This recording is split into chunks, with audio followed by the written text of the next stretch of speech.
Votre nouvel ami, Ça y est, je suis dénoncé. Guillaume Meurice. Tiens, je vais lui prendre la main pendant qu'il porte. voilà. Eh ben, C'est mignon. justement, parce que j'étais au Théâtre Antoine hier soir, Lynn, vous avez joué là-bas? Oui. Oui, vous avez joué Harold et Maude, l'histoire de la rencontre d'un jeune homme et d'une dame d'un certain Oh, âge. je vous vois Oh, venir. elle me voit venir. Et ben, il y avait le remake hier soir avec Emmanuel Macron et Bribri dans les rôles principaux. Un meeting d'Emmanuel Macron où je me suis rendu. Beaucoup de monde d'ailleurs, plus de 900 000 personnes sur l'échelle de Bruno Retailleau. Mais moi, ce qui m'intéressait, c'est le programme d'Emmanuel Macron. On l'a tellement attendu, on était excités, comme Valérie Pécresse au salon de la trahison.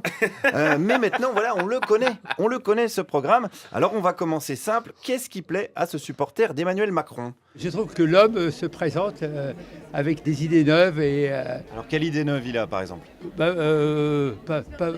par exemple sur la politique, d'être ni de droite ni de gauche.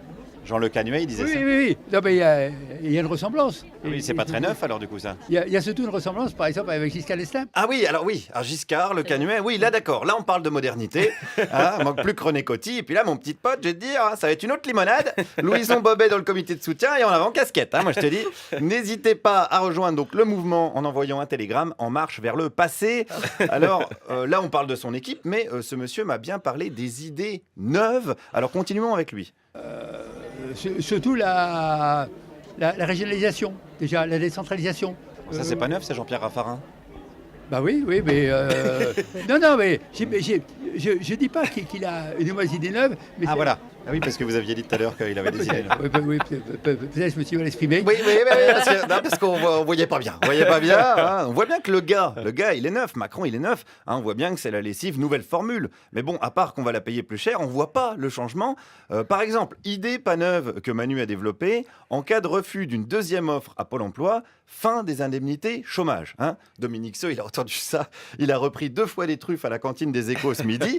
Qu'en pense cet autre militant présent hier soir? Je crois qu'il avait dit, c'est pas la première fois qu'on dit ça, une offre valable, où les gens soient payés correctement. Oui, non, mais... Ouais, mais sur le refus alors de la non, deuxième offre. oui, non, ça, ouais, c'est pas... Oui, non. Ouais, on vous sent pas... Il y a peut-être... Non, bien sûr, c'est un peu... Bon, c'est une mesure parmi d'autres, mais c'est vrai que il faut... D'ailleurs, ce qui est... comment dirais-je ? C'est pas simple de justifier une bonne vieille mesure anti-pauvre dégueulasse. Alors, ne vous inquiétez pas, Macron a reçu le soutien d'Alain Minc et d'Alain Madelin. Ils vont faire des séances de coaching. À vous le free fight chez Emmaüs, même s'ils se défendent d'être de droite. Attention, poursuivons. Lui dit et de droite et de gauche. Et alors, où est-ce qu'il est de gauche, Emmanuel Macron ? Bérou, c'était plutôt centre-gauche. Et puis non, mais là, ça va se sentir, puisqu'il va y avoir des ralliements. Il va y avoir des ralliements mais dans son des programme. socialistes. Dans son programme. Vous êtes dur avec moi là. J'avoue, c'est une question à la con, je le sais. C'est comme si on demandait à Chewbacca sa chanson préférée d'Hélène Ségara. Chewbacca ? Il n'y en a pas. Voilà. C'est des questions qui ne sont pas évidentes, ça je le sais. Mais en même temps, autant vous le dire franchement, le programme, les supporters de Macron, ils s'en foutent complètement. Il ne faut pas dire aussi que tout ne se trouve pas forcément dans le programme tout de suite. Je pense qu'on est trop focalisé sur on veut le programme. Je pense que c'est pareil, il faut promettre en disant aussi on va inventer pendant qu'on sera au pouvoir. Ouais, parce que pour voter, il faut quand même bien qu'on sache le programme. Eh bien, pas tout, non. Je crois pas parce que il faut lui faire aussi confiance sans avoir tout pu vous mettre dans le programme. Alors, ouais, ça c'est nouveau. Ça c'est nouveau pour le coup.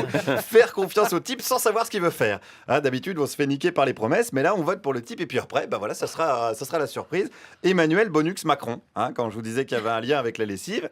Et puisqu'on parle de déception, j'ai croisé hier soir un militant que je commence à bien connaître, puisque c'était un des plus fervents supporters de Manuel Valls à la primaire. Et oui, il était là, donc j'ai déjà eu l'occasion de l'interroger. Il s'appelle Pierre. Et Pierre, il était là pourquoi ? Je suis toujours au Parti Socialiste et j'avais mon candidat, c'était Manuel Valls, que je soutiens encore. C'est fini là, c'est fini Pierre. Non, c'est pas fini. Pierre, c'est fini. Ben non, c'est pas fini. Oh putain, Pierrot, on dirait un supporter du PSG. Encore sous le choc d'hier soir. Bon, alors ceci dit, c'est fini pour Valls, mais bon, les néolibéraux qui se font passer pour des progressistes, c'est malheureusement loin d'être terminé. Merci Guillaume Meurice.